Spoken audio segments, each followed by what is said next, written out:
Hey, this is Ryan of Happy Healthy Vegan. Well, how many carbs is too many carbs? Dr. Oz does not want you to eat too many carbs for what your body can handle because he says that'll put you at risk of obesity and even type 2 diabetes. Well, strangely, Dr. Oz has this breakthrough new test that'll show you how many carbs is right for you. The biggest breakthroughs in medicine that you need to know about right now. Imagine if I could tell you exactly how many carbs your body can handle so you don't gain weight.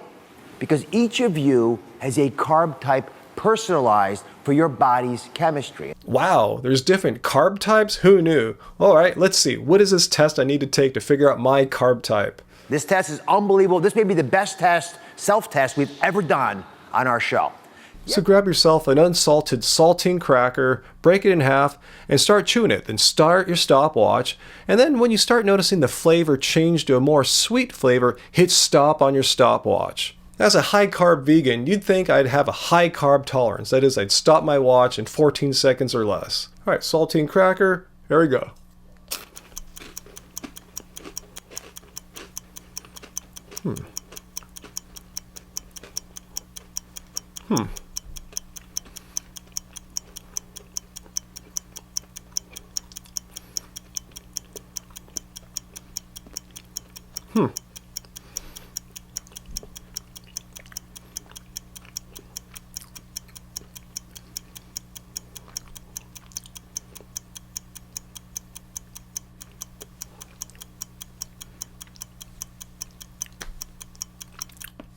Well over 30 seconds. I just stopped my stopwatch there. Nothing. No change.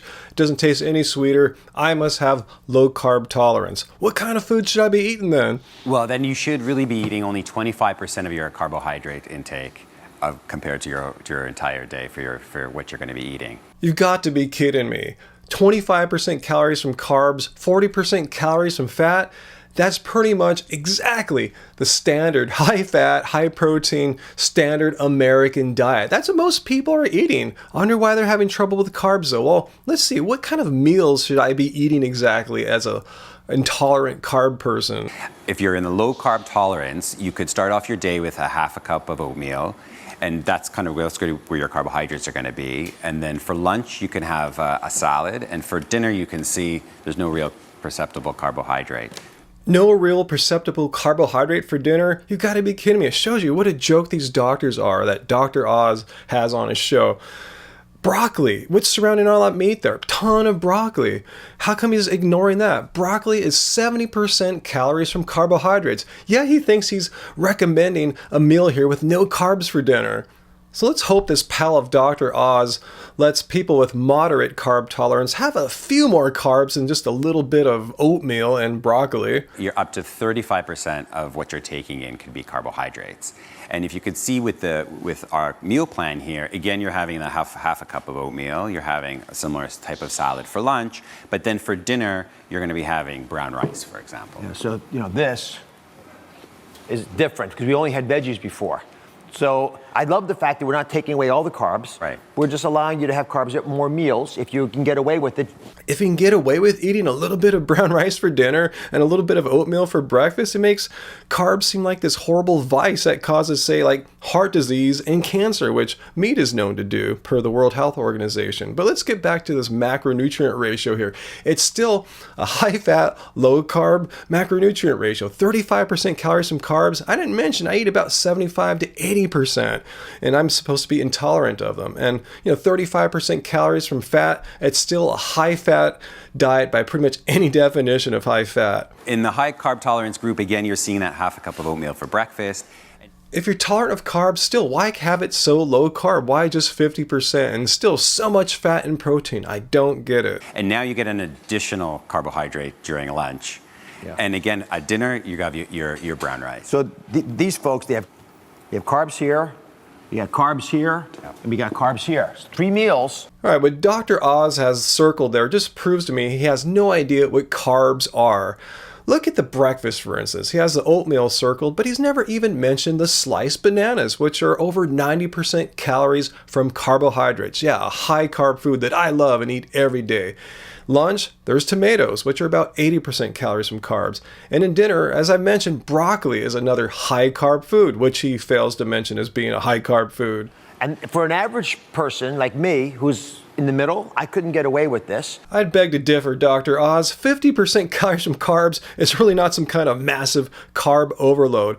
But I don't understand. Let's back up a step. Why the carb fear-mongering? Why is it so bad to eat so many carbs like I do? Like I said, 75 to 80% of my calories from carbs. What could go wrong with me? You can start customizing what you're eating towards your genes. And that way you can avoid obesity and chronic conditions such as type 2 diabetes because you wouldn't be stressing your body. I honestly don't understand how medically trained professionals can get facts so wrong. Let's take a look here. This study, I've shown this several times on this show about body mass index and type 2 diabetes compared to plant eaters, vegans, and comparing that to meat eaters. And the results are stunning. Vegans are the slimmest, the least obese. So don't listen to Dr. Oz and Buddy here. And as far as type 2 diabetes, again, those who have the highest rates are those who eat the least amount of carbs, the meat eaters. Plant eaters, vegans, vegetarians have the lowest rates of type 2 diabetes. Carbs for the effing win. Before I filmed this, I had Angie take the carb tolerance cracker test too, and her results were exactly the same as mine. Yeah, we're both low carb tolerant. We should be eating this high fat, high protein diet, which you can only really get from eating a ton of meat, only 25% calories and carbs, and which would put us at risk for getting some of the most deadly common diseases in the West. We're talking about heart disease, stroke, type 2 diabetes, the most common forms of cancer. All of which are greatly reduced, or risks are greatly reduced by having a high carb, plant-based, a vegan diet, the diet we're already taking. And they're trying to tell us, hey, we're gonna get sick, our body can't process the carbs. Well, we've been eating like this now since like 2011, 2012, and we're doing just fine. Just have my blood test, they're fine. I don't have any of the precursors for diabetes. And same with all the other high carb vegans I know. We're doing fine. This is just more fear mongering from low carb promoters like Dr. Oz. So I've exposed him before for his other bogus claims on this channel. I'll link to that at the end of the episodes. Watch those if you haven't seen his other episodes about how carbs are evil and bananas cause lung cancer. Yeah, he really did have an episode on that, so check it out. Anyway, post your questions and comments down below. Go out and get a cracker and time yourself and let me know how you do with that. What do you think of this whole carb type diet? It sounds really bogus, like the blood type diet and all this nonsense. Just eat a bunch of effing plants. Don't find these lame excuses where you have to say, hey, I have this wrong type, I can't eat plants, I must eat a bunch of meat and get heart disease. No, bogus. Anyway, post down below, share this video with a friend who's into Dr. Oz, and hit like if you got something out of this video. And if you're new to our channel, hit subscribe up here or down here for more from me and Angie at Happy Healthy Vegan. Until next time, guys, and this goes for Dr. Oz, keep it carbed, baby, keep it carved. Round and round again, spinning till I'm dizzy. Where will this all end? I bet you love your carbs and get away with it. I love them. I do. I eat carbs every day. Yeah. Do you like your carbs too? I love carbs. Yeah. Do you have a problem with carbs? I wouldn't say I have a problem. My mom thinks I do, but The ground.